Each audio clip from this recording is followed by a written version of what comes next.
आत्मनिर्भरता की ओर बढ़ता भारत। 10 नए न्यूक्लियर प्लांट का होगा निर्माण।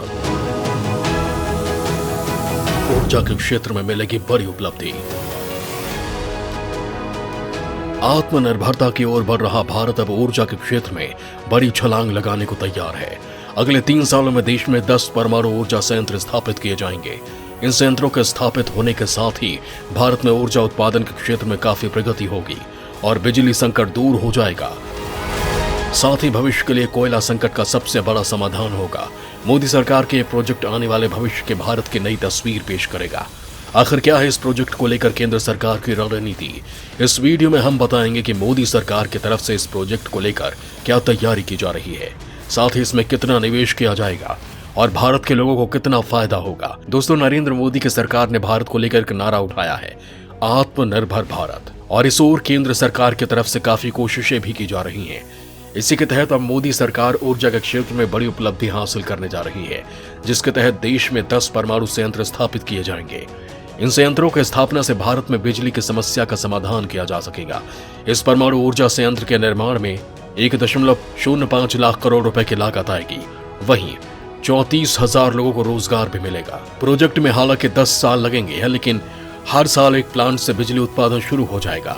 भारत, चीन और संयुक्त राज्य अमेरिका के बाद बिजली का तीसरा सबसे बड़ा उत्पादक है और दुनिया में बिजली का छठा सबसे बड़ा उपभोक्ता है। और भारत में खपत की जाने वाली अधिकांश बिजली थर्मल पावर से लगभग 65%, हाइड्रो पावर से 22%, परमाणु ऊर्जा 3% है और बाकी ऊर्जा सौर, पवन, बायोमास आदि से प्राप्त होता है। बिजली का लगभग 10% भाग परमाणु से उत्पादित किया जाता है। दुनिया भर के 31 देशों में 493 परमाणु रिएक्टर उत्पादन कर रहे हैं। इसकी क्षमता 390 गीगावाट है, जिसमें 11% बिजली न्यूक्लियर से उत्पादित हो रही है। इसमें अकेले चीन 20 परमाणु रिएक्टरों का निर्माण कर रहा है। पाकिस्तान में भी 3 परमाणु रिएक्टर निर्माणाधीन है। भारत में इस समय 7 परमाणु रिएक्टर निर्माणाधीन है।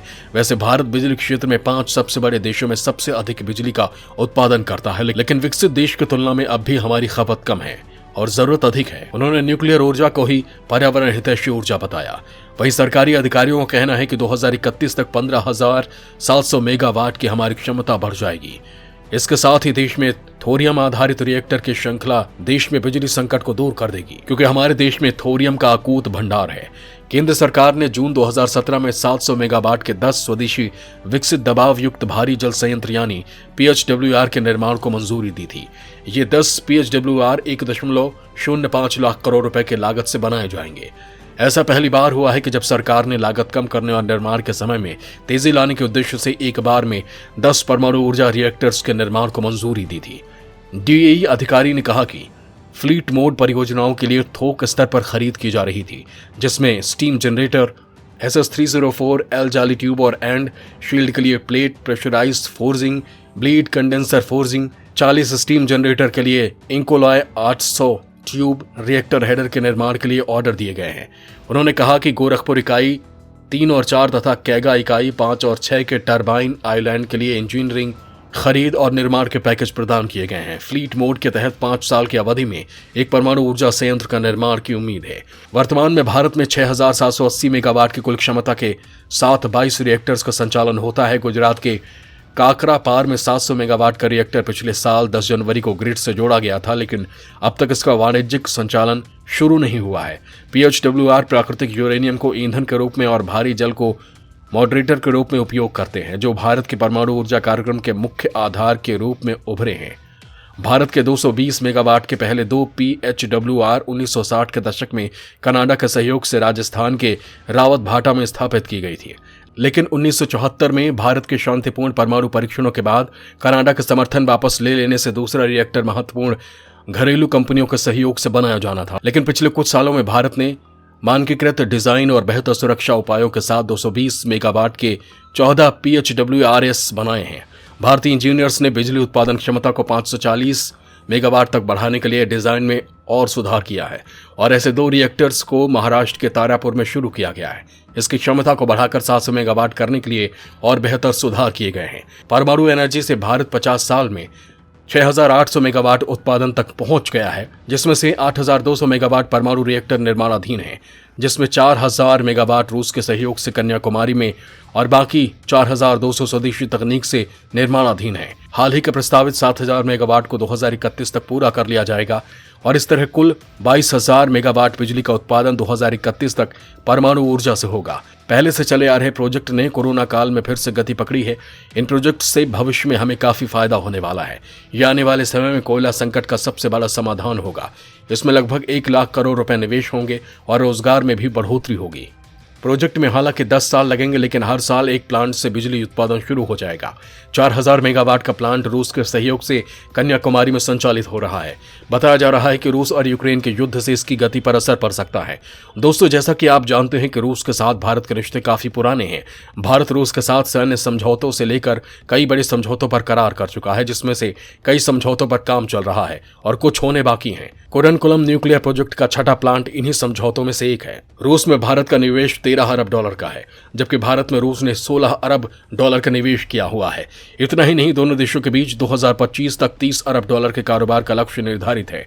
रूसी परमाणु इंजीनियरिंग कंपनी एटमैश की एनपीपी में यूनिट 6 के लिए परमाणु रिएक्टर और स्टीम जनरेटर का निर्माण कर रही है। इस प्रोजेक्ट के लिए रूसी कंपनी रोसाटॉम टेक्नोलॉजी मुहैया करा रही है। केएनपीपी की 5वीं और 6ठी पावर यूनिट्स के कॉन्ट्रैक्ट के तहत रूस भारत में 2 परमाणु रिएक्टरों का निर्माण और आपूर्ति करेगा।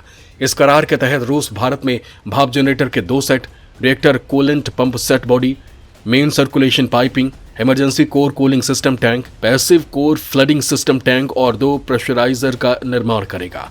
एक न्यूक्लियर पावर प्लांट में 1000 मेगावाट क्षमता है। दोस्तों, यहां आपको बता दें कि भारत सरकार ने परमाणु पावर प्लांट के निर्माण के लिए 1988 में सोवियत यूनियन से करार किया था। उस वक्त भारत के प्रधानमंत्री राजीव गांधी और सोवियत यूनियन के हेड मिखाइल गोर्बाचेव थे। पहली 2 यूनिट से 13 जुलाई 2013 को पहली बार बिजली उत्पादन हुआ।